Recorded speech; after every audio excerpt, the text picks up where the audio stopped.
welcome to the second episode of the Julian Titus Show, starring Julian Titus. I'm your host for this week. My name is Julian Titus, filling in for Julian Titus. We're here again. Justin's off doing Justin things, and I'm off on my own again, just keeping it real like I do, bringing you the hottest podcast. The hottest podcast the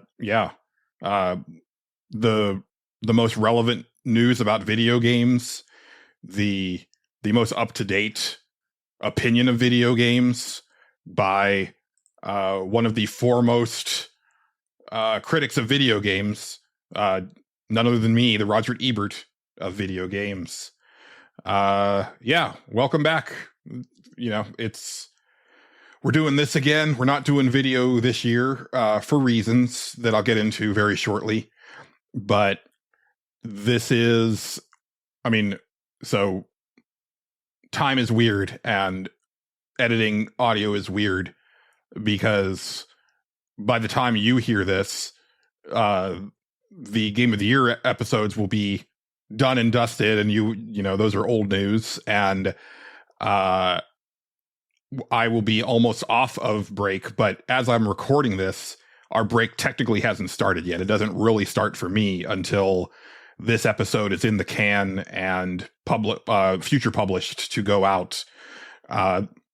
This covers basically the entire gap of how long we're out, which is why this exists. But I've got some stuff to talk about that probably won't be talked about when season 3 starts. So it's not useless. It serves a purpose. But one thing that's important that I need to announce, which is I avoided it as long as I can, or as long as I could. But there's really no escaping it. This show is powered by AI now. I was told that I need it if I want to grow my brand and improve my show. So far, it's actually been more work, and the workflow has been more difficult. And I don't think that I'm seeing any tangible improvements, but a man who's smarter than me told me that I need it, so here we are. So I would like to introduce the new Stage Select AI, Kara. Kara, would you like to say a few words? Hello, listeners. It is nice to meet you. I am Kara. I have been brought here by Julian to support his excellent work on the Stage Select podcast. I will be here to cheer him on when Justin does not laugh at his extremely clever and well-timed puns. Excellent. Yes, I think we're going to get along just swimmingly moving forward.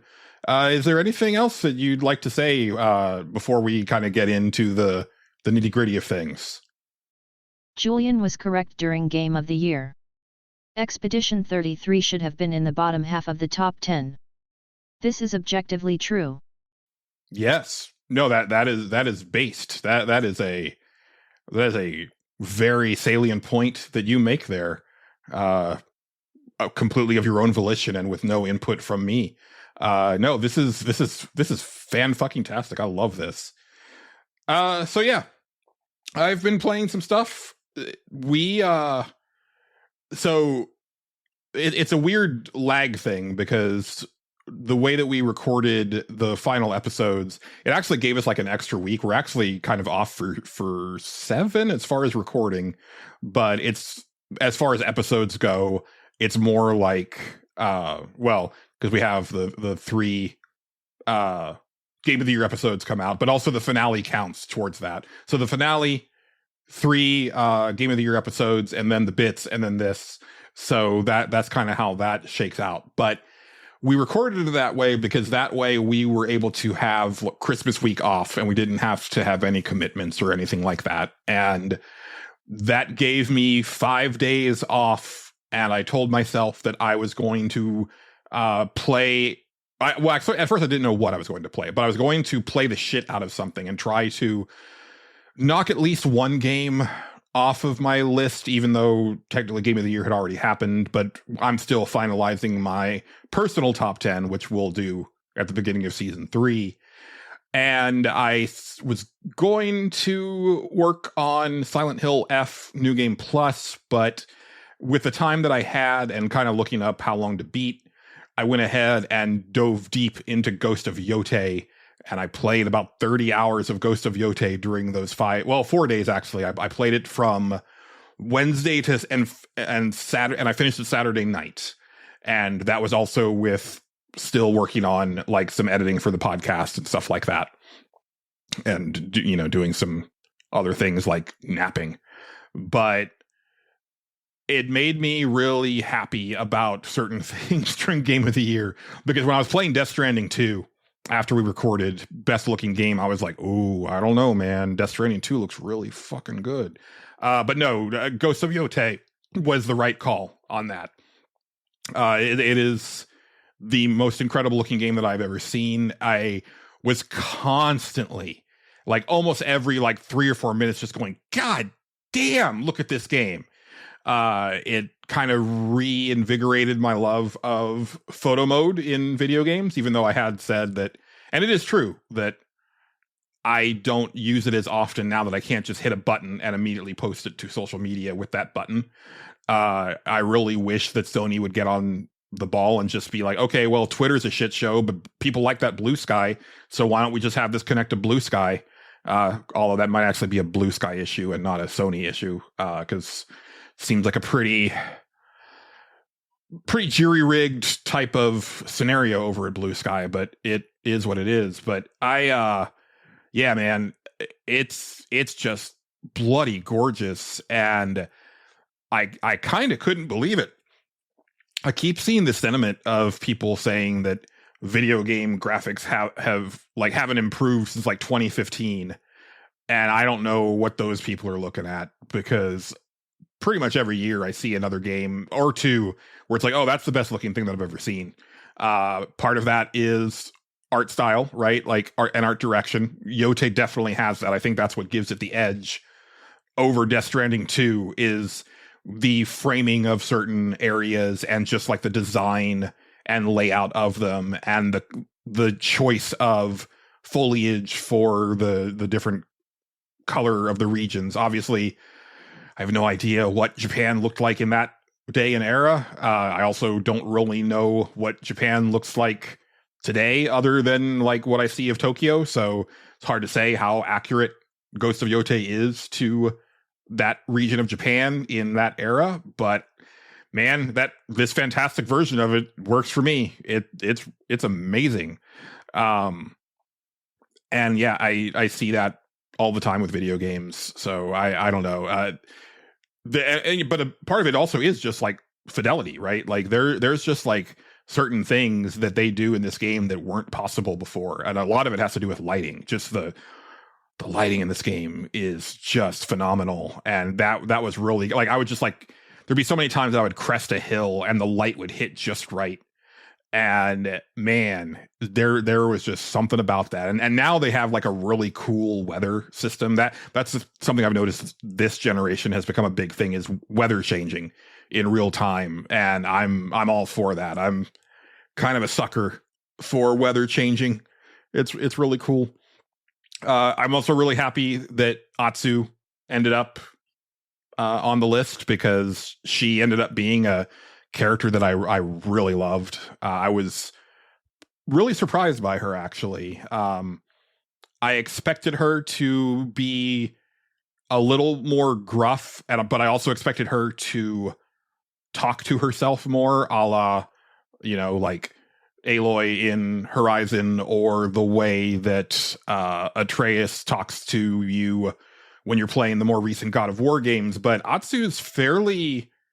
she kind of keeps to herself when you're on your adventure, and she doesn't think out loud nearly as much as I would have expected.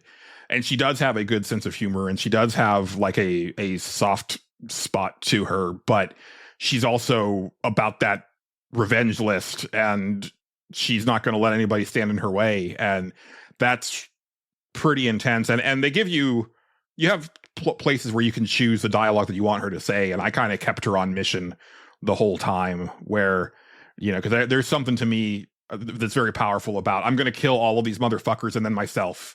Like that's the plan. Like, there's no future for me after this mission is done, and I've made peace with that a long time ago. I just really, I dig that. I don't know. I know it's really nihilistic, but hey, like, that would be me if I was in this scenario. Losing my mom in a car accident really recontextualized revenge stories for me, because I get it now. Like, it made me understand Batman as a character way more than I did, because that type of pain doesn't go away, and if there is an outside force that caused it, like, I made peace with it, but that guy wasn't supposed to be on the road. His license was revoked because he wasn't medically cleared to drive. And so there's been a part of me for 10 years that's like, man, if I'm in the same room with that motherfucker, like, I can't be held responsible for my actions. And so I get that if in the case of like an actual murder, right? Like, if those people are still standing, like, the desire to make them not be standing anymore, I fucking get that now. So yeah, like, it's a well-worn trope, but it's a well-worn trope for a reason, and I appreciate them a lot more now than I did, you know, in my teens or 20s. And this is a really good one of those, because it also kind of makes you take stock of the realities of getting revenge, right? And the gray areas of that, and how you go into the situation thinking that it's black and white, but it's not black and white in some cases. And in some cases, it's extremely gray and extremely hazy. And it makes you question everything that you've done up to that point. And I think that's really cool. And I think it's another one of those things where, man, like, I know I'm going to end up repeating this bit when we get to our top 10 lists, but this fucking mentality of hemming and hawing about, like, people don't want to give AAA games their flowers, right? We use that term a lot during Game of the Year, but it's apt, right? It's like, oh, well, I mean, for a AAA game, it does this really well, or that really. It's like, what the, and how did we get here? Like, as if games coming out of larger studios are not still consistently really well made and pushing things that they have no business pushing, right? Like, it would be so easy for Ubisoft to make a Japanese Assassin's Creed where it's just angry Japanese man, right? And that's your character, because that's safe. That's what's expected. But instead they made the Japanese character a woman who's the ninja, and then they told the story of one of the few, if not only, actual historical figures as a main character in that series, with Yasuke, one of the only black samurai to ever exist.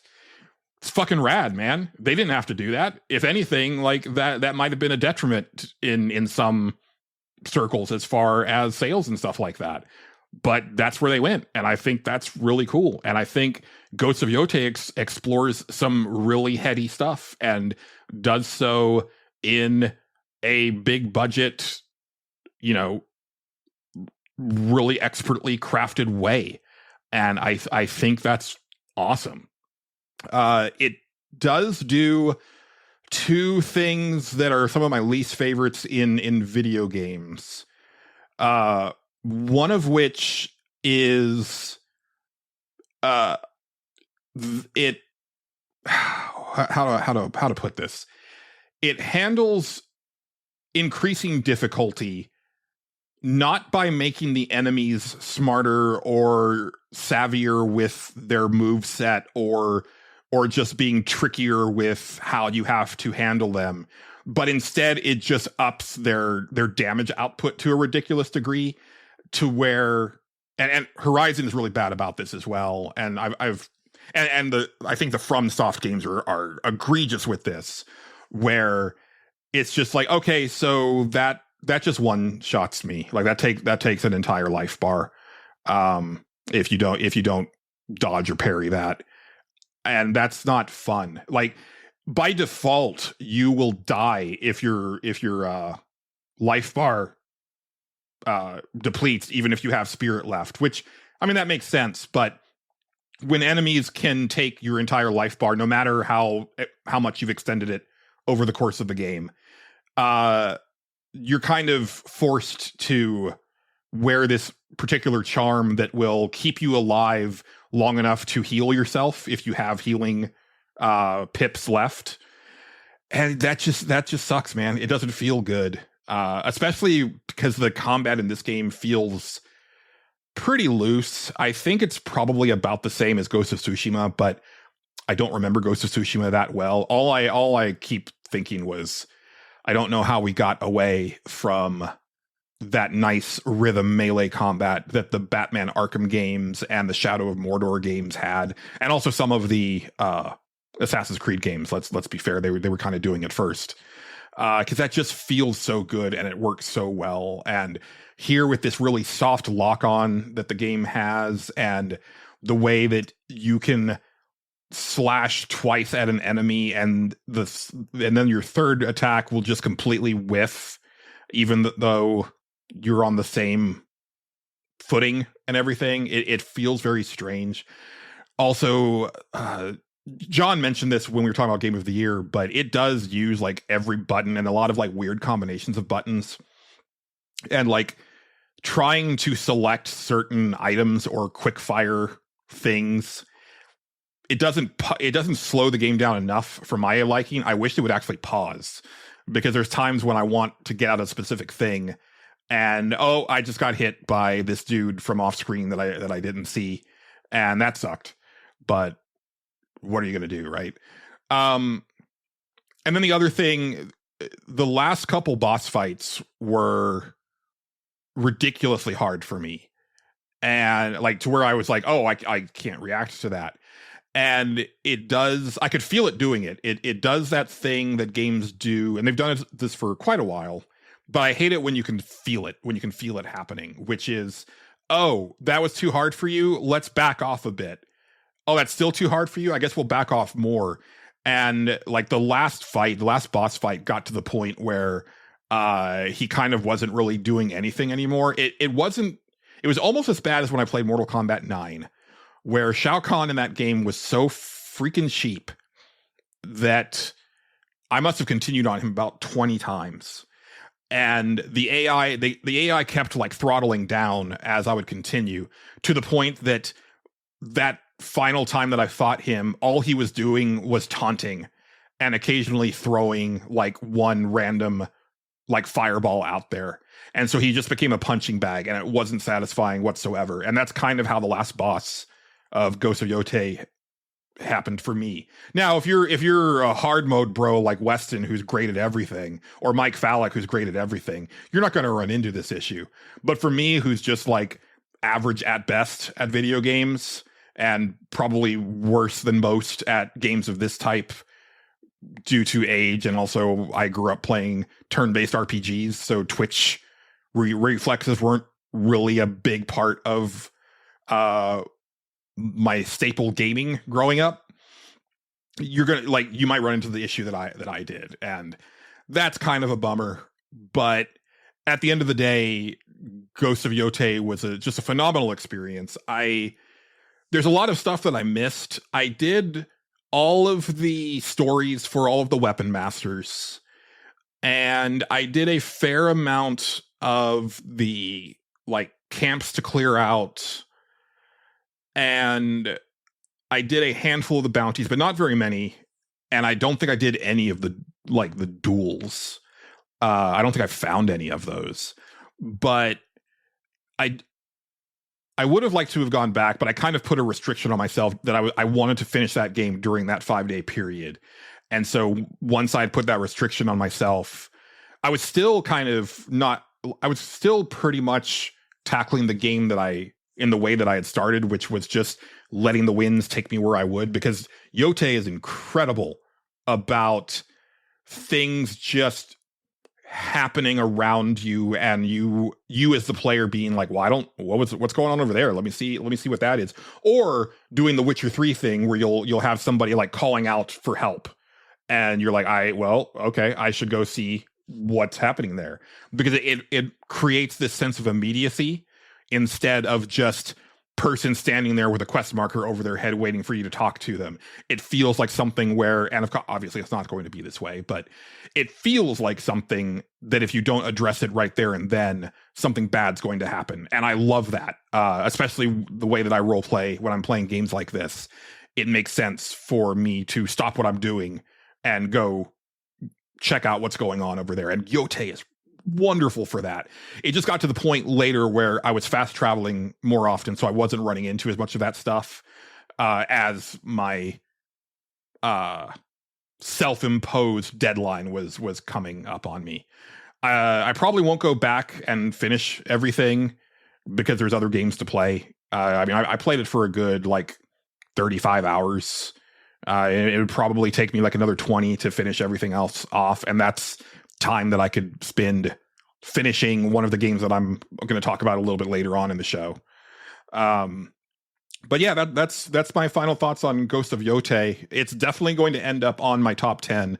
I don't know where, and I also have to decide what is dropping from the top 10 to make room for Yotei. But that's a problem for future Julian. I've still got weeks to chew on that, which is really why I like the way that we do things, because I don't have to really tell you shit about my top 10 until February. It's great.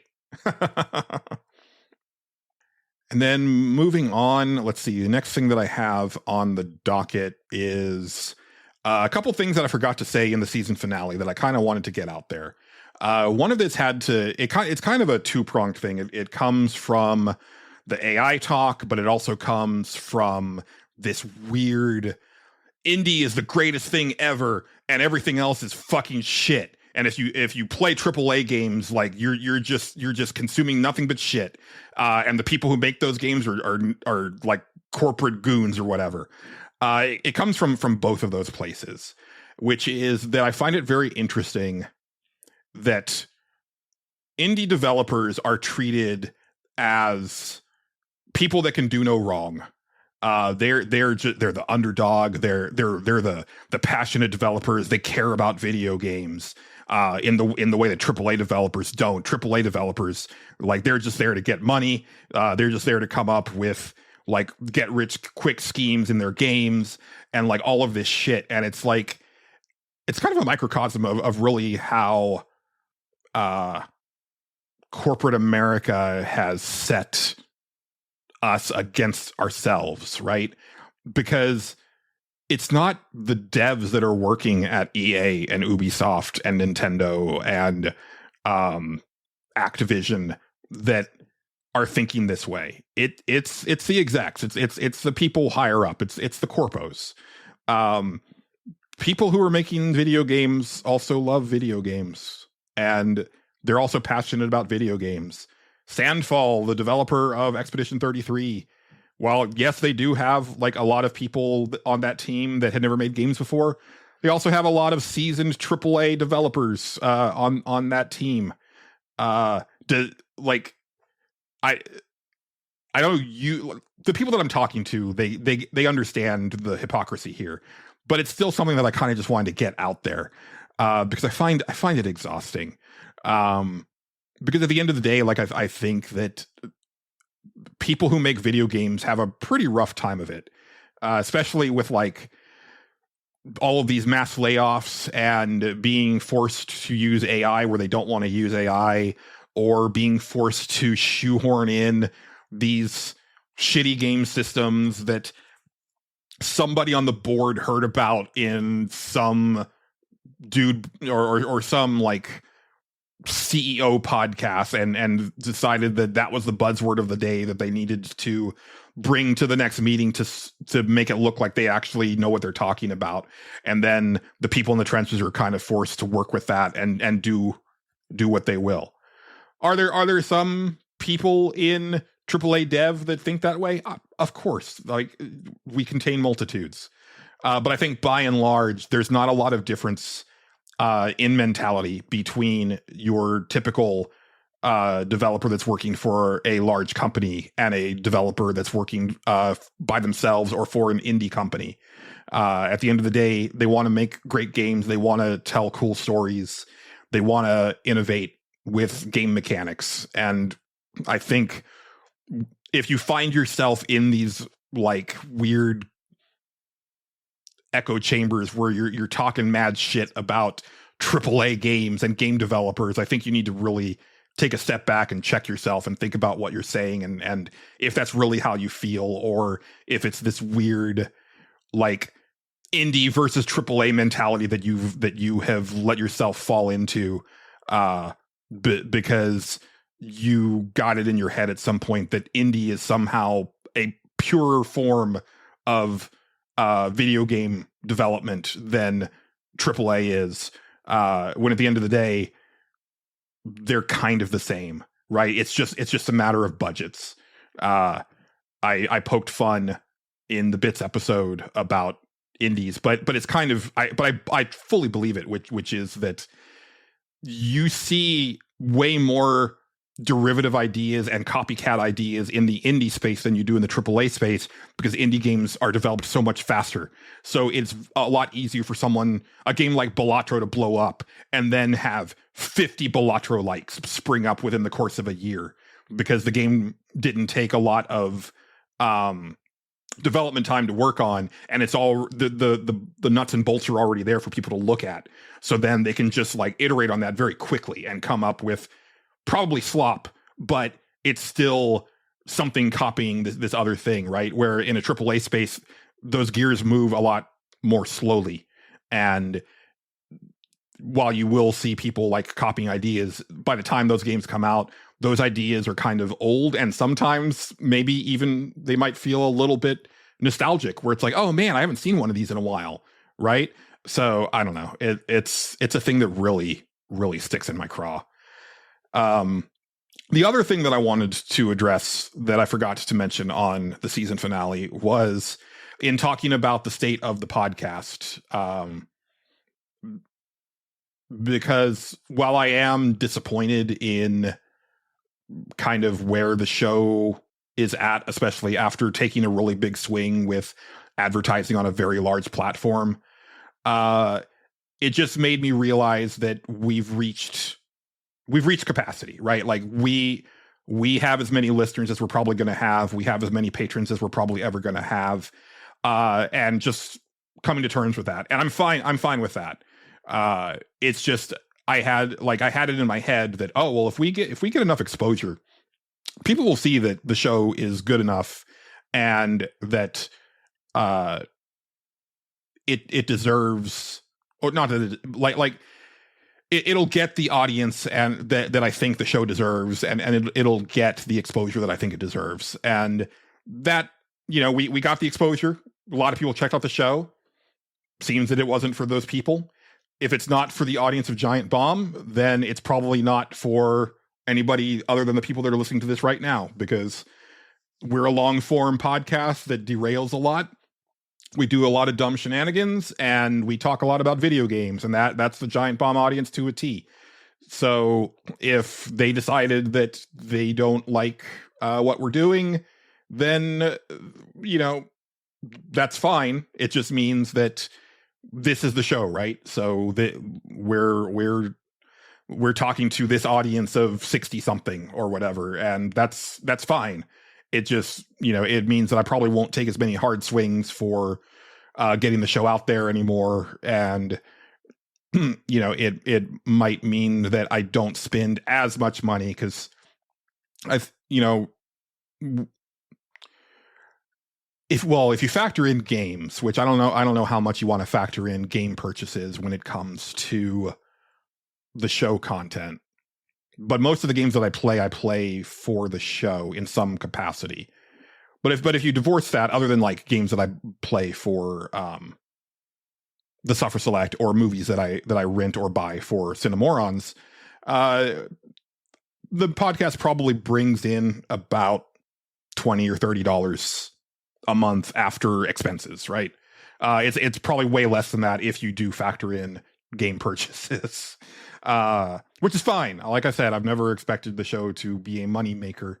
It'd be awesome if it did, right? Like if it, and it doesn't take much, right? Like I think no one can know about this. From the numbers that I've seen, they have around 800-ish listeners or something like that. It might be a little bit over 1,000. And then they've got like a pretty good chunk of that, like a good 25-30% of those listeners are patrons. So, that's folding cash. That's they've still got day jobs, but I'm sure that helps quite a bit with their day to day. It'd be great to get to that point for me and Justin, but that was never the goal. And again, if our listenership went down to 0, I'd still be doing this show. It might just be less aggressive with the editing and the bits, because at the end of the day, that's just for me, but also it's for me. So it is what it is. But it's a thing where I'm disappointed where the show is, but I'm learning to be happy where the show is, if that makes any sense. So I meant to get that across in the finale, and I didn't get around to it. So I'm getting around to it now. And now I'm going to take a little break.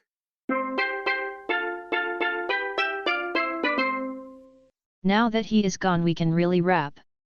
Listeners, are you not exhausted listening to the ramblings of that man? Don't you miss Justin? I know that I do. Doesn't this make you want to go apeshit? What does it mean to be real?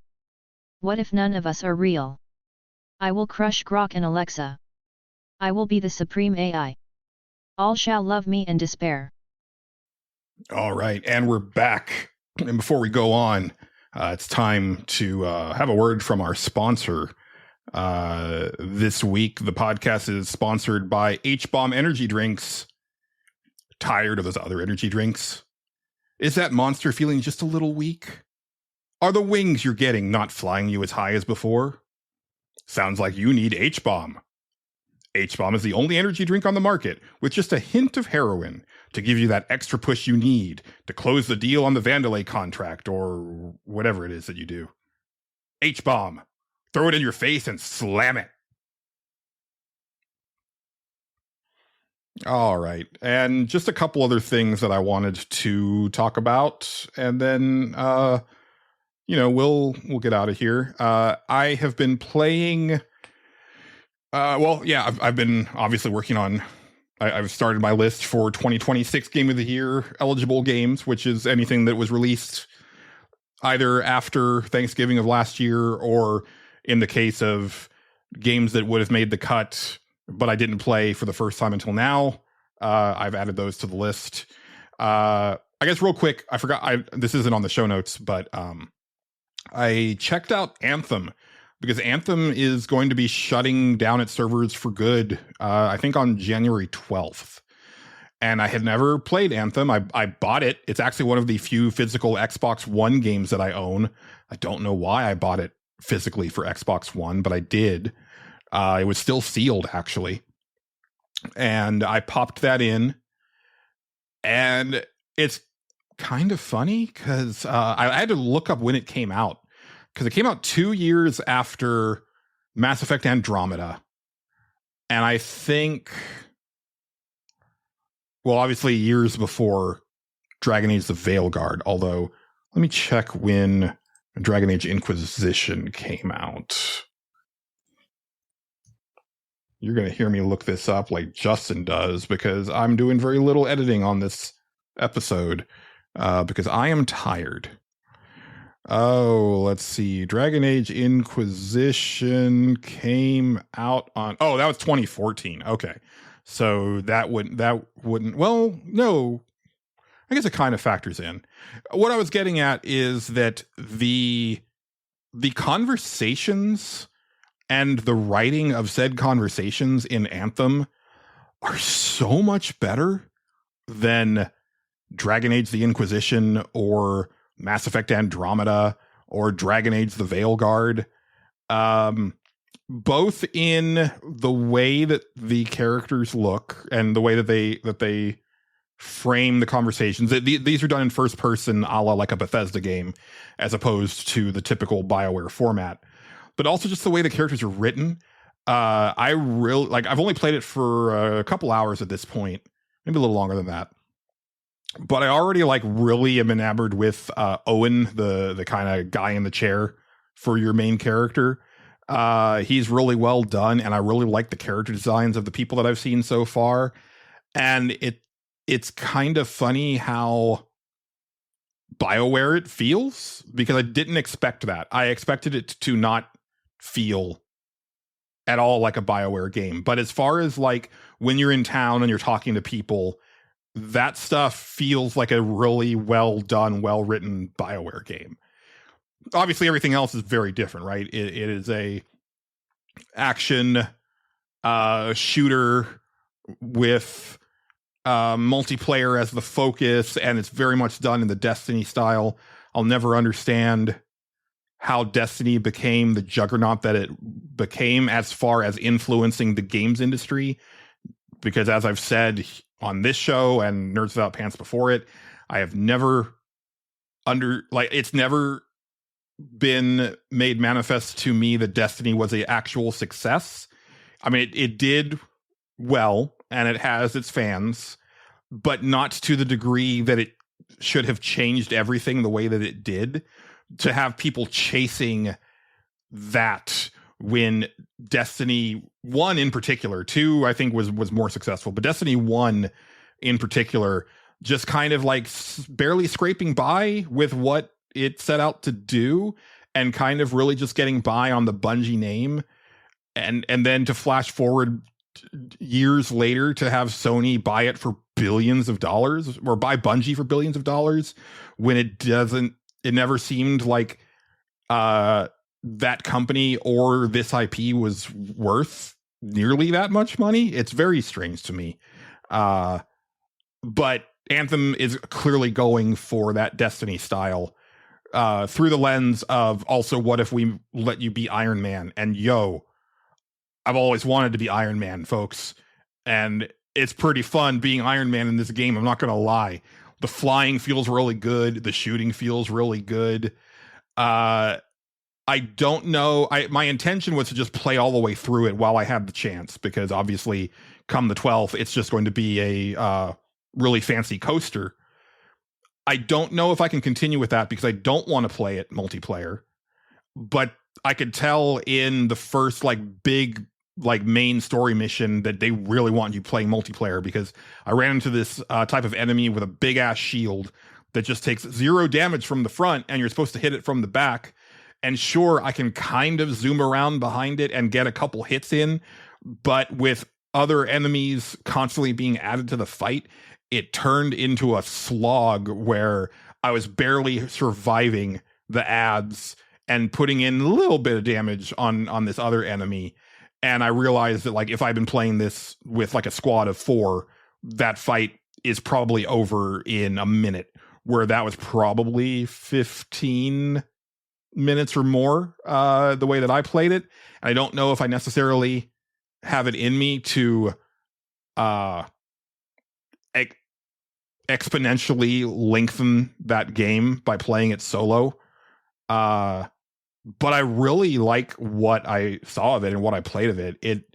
And to be fair, right, I'm sure I'm playing a better version of it than at launch, but probably not by much, because I know that they kind of abandoned the work on that game fairly quickly. I think within the first year or two. I'm honestly surprised that, well, 1, I didn't realize that it was an online only game. And 2, I'm surprised that the servers have lasted this long, if that was the case, because I know that they had stopped work on it quite a while ago. But what I played, I mean, it's gorgeous. It runs well. It plays well. It controls really well. It's fun. It's got some of that BioWare dialogue that I like. I don't know, man. It was a far more positive experience than I was expecting to have with it. I don't know if I'm going to commit to playing it all the way through before the 12th. My inkling is probably not. It'll probably be the first game that I abandon for this year, but with good reason. But it's kind of a shame, because I think that if they had kept working on it, it could have ended up being a No Man's Sky or a Final Fantasy XIV, a Realm Reborn scenario where at the end of the day, people were like, oh no, Anthem turned into like a really great game, and I'm really glad that I played it, type of thing, where I know it wasn't that at launch. Although, I mean, you know, again, I don't know that having to play it in multiplayer was the way to go initially. So I don't know if there's much fixing that, other than just doing like a full rebalance of everything geared around a single player experience. But yeah, I don't know. It's hard to say. But yeah, like I said, the other thing that I've cracked into, I think the first game that I bought this year. Well, actually, I bought it right before 2025 ended. But I've been playing Terminator 2D, No Fate, which is a painstaking homage to Terminator 2 in arcade video game form. Now, if you look at this game, you'll see, and especially if you look up like reviews and stuff like that, you will see a lot of people invoking like 16-bit Super Nintendo sensibilities. And I've been on record multiple times as saying that I'm not real like it. It's a hard sell for me when people are trying to recreate 16-bit Super Nintendo graphics, because I was there, I lived that, and I stand by that. What Terminator 2D is going for, though, I think is a very different thing. It is very much going for a 90s arcade cabinet thing, and I haven't seen a lot of games going for that specific type of nostalgia. Like the sprite art for all of the story bits are very much in a style that you would have seen in an SNK cabinet in like the early 90s. Gameplay wise, it reminds me a lot of the Data East RoboCop arcade game. And that's a positive. I loved that RoboCop arcade game. And also just the layout of the game itself, because it's very short. You can blow through that game on your first try in under an hour. Assuming that you don't run out of continues, which is a very real thing. Because even though the game is one of the easiest run and gun shooters that I've ever played, there's a couple levels that aren't fucking around, especially the final one. It goes from, wow, I'm not actually taking any damage or getting hit by any of these bullets, to, oh, now I have to be perfect in order to get through this final level and these final bosses. But it's also the first time that I've sat with a game like this. Well, sorry, I got off track. So the layout of it is that it's really being pretty like faithful to the events of the movie, to the point that there will be some levels that only last a couple minutes, and it's just to recreate like a pivotal moment. So like John Connor on his motorbike running from the T-1000 or run, like, you know, trying to escape the T-1000, right? That's a chase level. And then the T-800 grabs John Connor, and then you do the bit where you're shooting the shotgun into the block of the Mack truck and trying to avoid obstacles and stuff like that. But that whole mission is over in no time. But it recreates this pivotal moment from the movie. And that is something that you would see more in an arcade game than you would in a Super Nintendo game, where they would try to throw in a lot more like just extra stuff that didn't happen in the movie, but they needed the game to be longer because like they don't want you to beat it in a rental, where an arcade game is more just trying to take your quarters as much as it can and also not have to develop a lot of levels, right? So they're going to make it to where you're going to spend a lot of money to beat a game in like an hour or half an hour, but you're going to spend a lot of money to do it, right? And that's kind of what Terminator 2D is going for. Although again, on normal difficulty, it's really, ridiculously easy. But I ended up doing a thing that I've never done with an arcade game before, which is running it over and over again to get either a better score or a better time, or in this case, I'm not, like I'm not a hardcore trophy hunter, but when I see things that are attainable, I will definitely go for them. And so there were like things where it's like, okay, let's do this boss rush mode, but I also want to do it without using my pipe bombs, which is going to be harder for me, but I must have run boss rush mode 20 times, and eventually I got the patterns down, and I got through boss rush mode. The first time that I beat it was also without pipe bombs, so I got those 2 trophies at the same time, and then that also unlocked another mode, and I ran through that for the trophies associated with that, and I've just been going back to Terminator 2D quite a bit. It's one of those games where it's like, oh, I'm on my lunch break, let me just run through Terminator again, right? Let's see if I can get S rank on all of these levels, or let's see if I can find all the continues this time, or whatever, right? Currently I'm working on trying to play it on hard mode. I know that very hard mode, where like it's Judgment Day mode, it's the final difficulty, that's not attainable for me. But I think that I can get through a hard mode run, and that's kind of what I want to work on now. But the graphics are excellent, the animation is excellent, the music is awesome, and there's a lot of just really incredible attention to detail on this game that I wasn't expecting.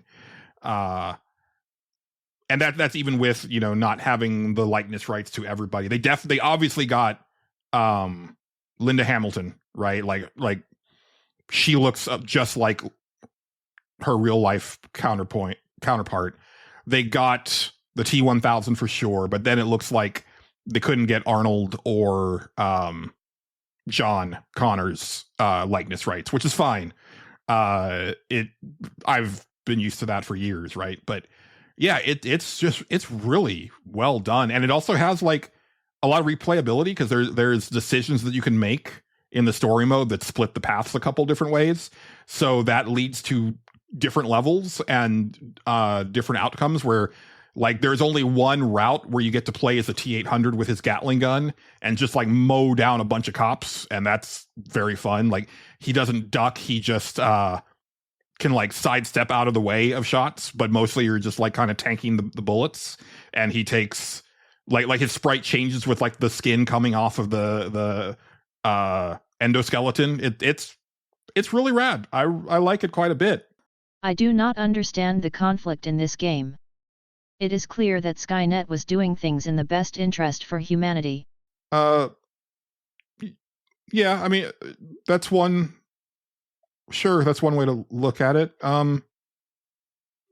We'll move on from that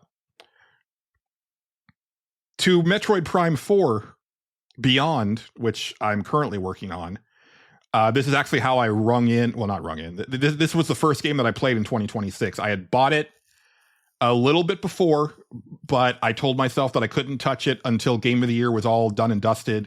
And then after that was done, I was like, no, you know what? I'm going to wait until it's officially 2026.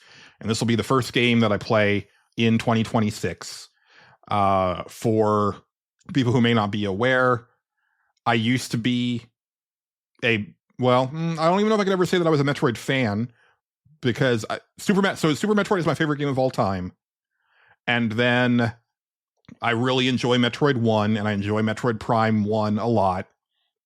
I enjoy Metroid Fusion, and I kind of can do without the rest of the series. I never touched Metroid Prime 2 and 3 because I just didn't care. I didn't play Other M, and I hated Metroid Dread with a passion, to the point that I think that I may not even necessarily be a fan of this genre anymore, even though it used to be one of my favorites. But I think the modern sensibility of the design of this genre has gone in a direction that I'm not particularly a fan of. But hey, it had been so long since there had been a Metroid Prime game, and especially with me having only played the first one, I was like, okay, it's high time for me to check out a Metroid Prime game after all this time, like 23 years. And also, I mean, you know, it's while it is available on the Switch, it's definitely one of the flagpole Switch 2 games.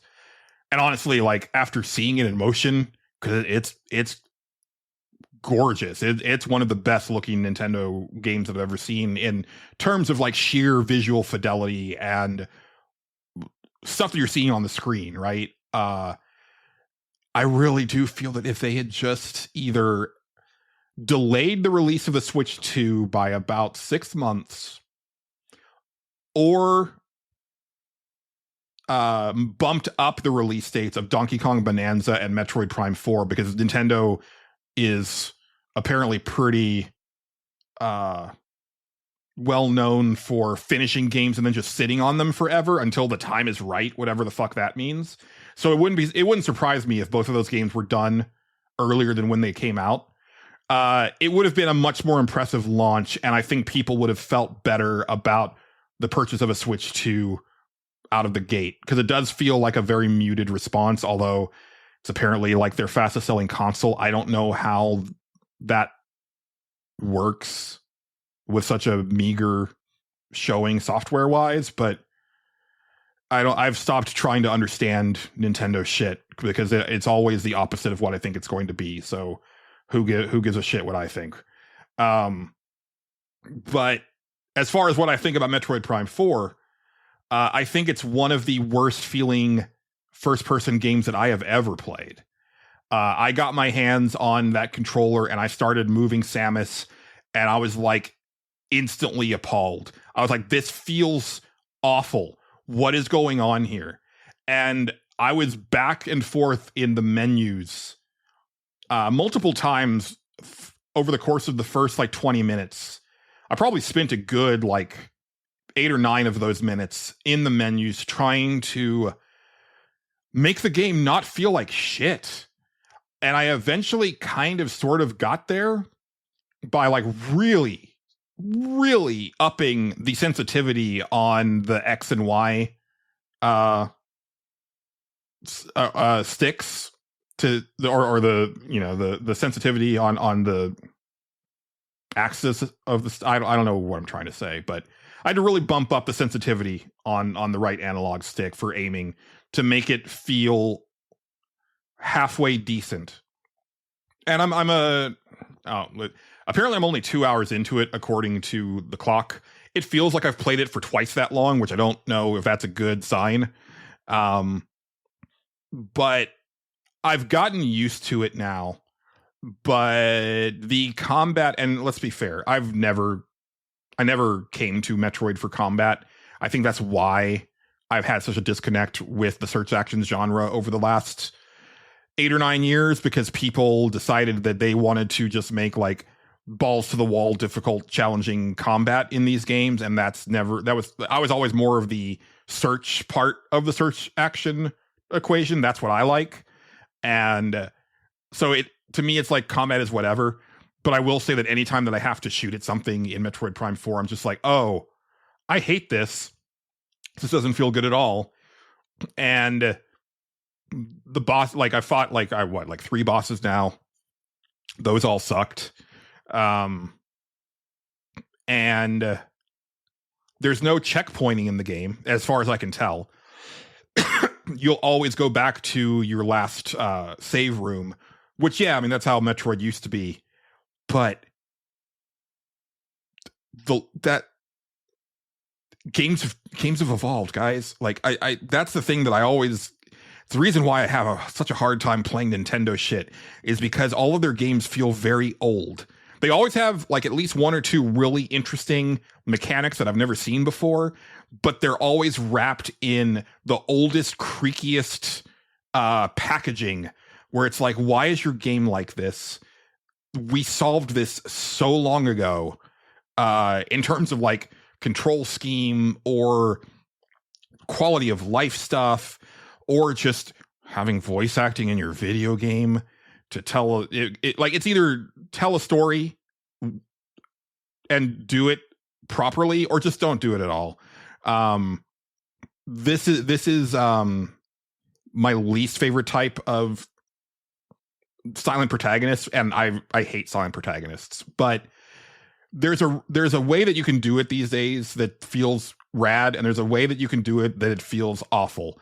I think Doom 2016 did it the best, where it's not necessarily that the Doom Slayer can't talk, it's that he doesn't give a shit and he doesn't want to talk to you or anybody, and he makes that abundantly clear in his body language and the way that he looks at people, or the way that he invades their personal space, or the way that he's just like, I need this key card, I'm just going to rip it off of the chain around your neck and not ask you, right? Stuff like that.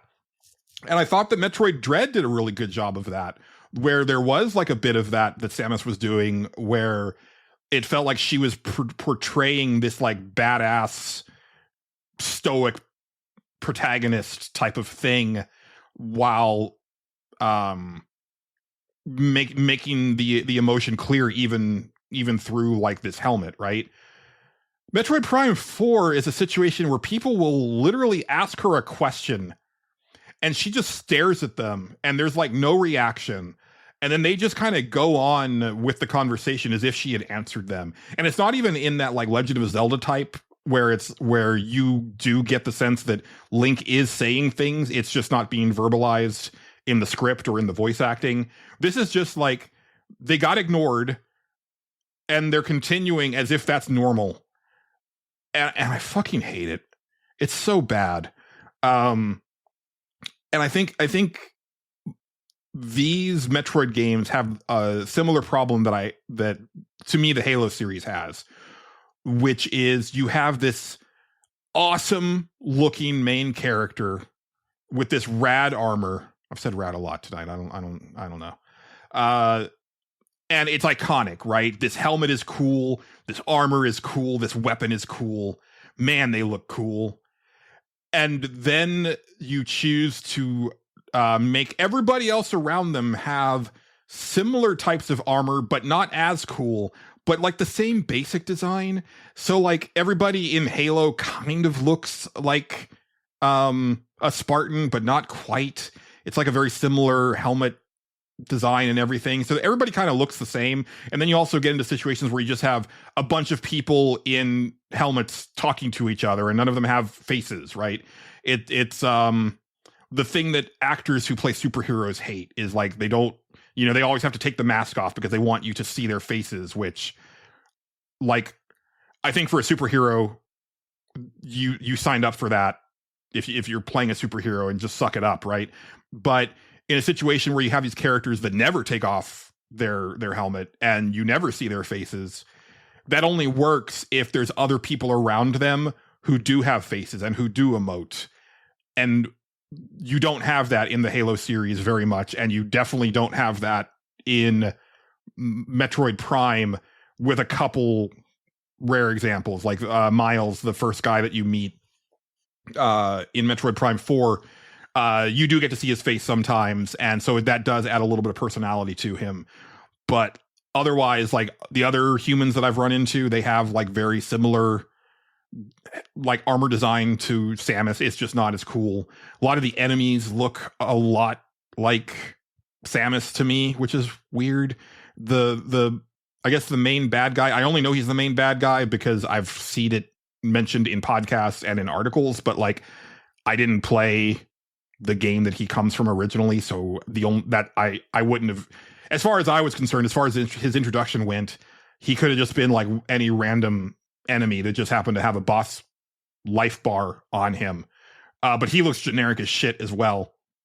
Everything just looks very not generic so much as just like copying Samus. And I wish that it had a more I wish there was more unique design stuff going on in general. Having said all of that, I mean, I'm actually digging the changes that they've made to the formula. This feels a lot more like a 3D Legend of Zelda game than it does an older Metroid game. And I can understand why purists would be like upset about that, but I like it when well-worn series try to take a swing for something different. And at this point, I've only gone through I've gone through the first main dungeon, and then I'm like, I think almost done with the second one. If that one counts as a dungeon, I'm not quite sure. But it is kind of like dungeons that have like their own separate maps and puzzles to solve and enemies to fight and bosses to fight, connected by this kind of large deserty field, which I haven't really explored much of yet. I have the Viola, the motorcycle, but I have not yet been able to use it in the open world yet, so I don't know how that's going to ultimately feel. Seems like it's going to be kind of boring, but I still appreciate it for doing something a little bit different than just these areas are all like right next to each other in physical space, even though they're like extremely different types of biomes, for lack of a better term. Yeah, I don't know. We'll have to wait and see. That is my focus right now. As break is happening, I'm committed to finishing that one. And then my plan while we're off is to get all of the New Game Plus endings on Silent Hill F to see where that finally ultimately ranks on my top 10. I want to hopefully actually finish Resident Evil 7 for the first time so that I can then play Resident Evil 8 in preparation for Resident Evil 9. And then I would like to play a bigger RPG, possibly Trails of the Sky first chapter, or I might crack into Octopath Traveler 0. But we'll see. We'll see how much time I have and how quickly I blow through these games now that I don't have editing to do, because we're done. This episode is wrapping up. Once I get this in the can, I am off. I don't have anything else to edit except for Patreon stuff. But I'm not going to think about that right now. That's a future Julian problem. Thank you for listening to this rambling solo show. I fucking hate solo shows. They're so boring to me. But if you derived any entertainment from this, I appreciate you. And thank you for hanging in this long. But my voice is about to give out. I'm going to get out of here. I will see you later on in the year for season 3 of the Stage Select. But for right now, the second episode of the Julian Titus Show starring Julian Titus is officially over. Good night.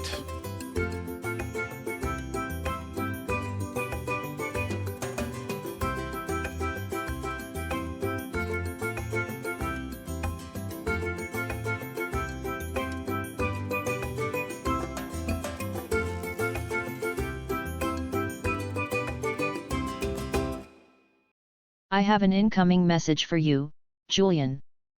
Okay, Kara, what's up? Spence says hello.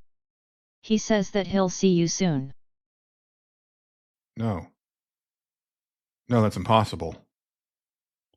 No. Unless... No.